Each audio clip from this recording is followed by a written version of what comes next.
adalah pria asal Kota Malang, Jawa Timur yang selama ini dikenal sebagai peternak kuota pita cukai rokok bernama Johan Sugiarto yang selama bertahun-tahun telah merugikan keuangan negara triliunan rupiah. Johan Sugiarto adalah salah satu dalang dari maraknya distribusi rokok ilegal di tanah air. Berbagai aduan atau laporan tentang dirinya yang selama ini dialamatkan ke sistem pengaduan bea cukai tak pernah digubris oleh bea cukai di bawah kepemimpinan Sri Mulyani. Padahal pengaduan-pengaduan masyarakat begitu gamblang membocorkan sepak terjang Johan Sugiarto bersama para pejabat bea cukai, khususnya di wilayah kantor bea cukai Jawa Timur dalam merampok uang negara. Hal ini terbukti dalam puluhan hingga ratusan pengaduan masyarakat yang diterima Forum Keadilan melalui rubrik surat membaca. Salah satunya adalah pengaduan pengusaha rokok mikro dari Pamekasan, Madura kepada Pusat Pengaduan Bea Cukai dan pengaduan ke instansi Kementerian Keuangan melalui surat elektronik atau surel yang diterima surat membaca Forum Keadilan. Tersebutlah sebuah nama yang begitu kesohor mengendalikan bisnis busuk rokok ilegal tersebut. Dalam aduan itu, Johan Sugiarto disebut-sebut bekerja sama dengan Kepala Kantor Bea Cukai Madura dan jajarannya untuk memuluskan aksi menguasai peredaran rokok ilegal di wilayah itu. Lalu bagaimana modusnya? Johan Sugiarto mengarahkan warga Madura untuk tiap orang mendirikan pabrik rokok kecil. Hanya memiliki nama pabrik tapi kegiatan operasional produksinya tidak ada. Sebagai salah satu syarat untuk dapat menebus kuota pita cukai SKT atau sigaret kretek tangan dari bea cukai. Pita cukai SKT ini oleh Johan Sugiarto nantinya digunakan sebagai pita cukai SKM atau sigaret rokok mesin miliknya seperti Trans, RC, Rasta, dan Safir.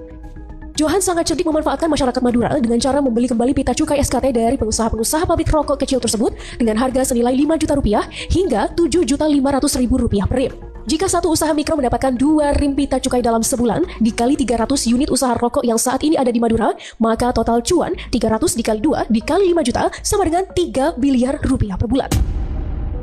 Kalkulasi keuntungan tersebut hanya dari pita cukai rokok saja, belum termasuk keuntungan dari distribusi atau pemasaran rokok yang pajaknya lebih kecil karena menggunakan pita cukai rokok SKT yang ditempelkan ke rokok SKM milik Johan Sugiarto. Dengan kata lain, Johan tidak hanya berprofesi sebagai pengusaha rokok ilegal, namun juga peternak pita cukai palsu.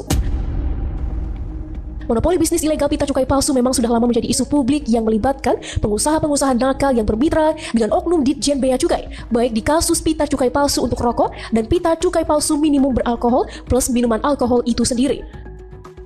Untuk pita cukai rokok palsu, yaitu dengan melekatkan pita palsu rokok, biasa dipakai oleh pengusaha nakal untuk didistribusikan ke daerah pinggiran atau daerah terpencil di Jawa agar tidak mudah terlacak.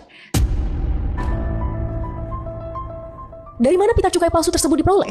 Laporan yang diterima Forum Keadilan menyebutkan bahwa barang tersebut diselundupkan dari Cina ke Indonesia melalui perusahaan ekspedisi BR Cargo dan beberapa importir lainnya via pelabuhan Tanjung Perak, Surabaya. Perusahaan-perusahaan ekspedisi ini memiliki afiliasi dan hubungan yang dekat dengan pihak kantor pengawasan dan pelayanan Bea Cukai Tanjung Perak, Surabaya.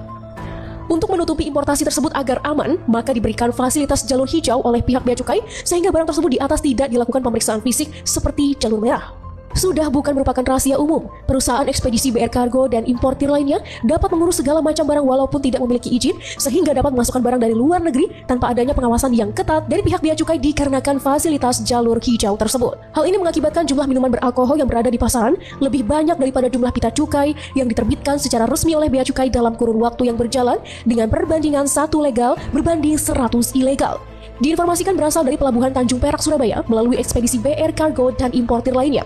Dari modus permainan kotor di atas, tak ayal negara mengalami kerugian yang sangat besar dari sektor penerimaan negara dan perusahaan yang legal mengalami kerugian. Salah satu contohnya PT Gudang Garam mem-PHK secara besar-besaran karyawannya akibat mengalami kerugian dari permainan ini.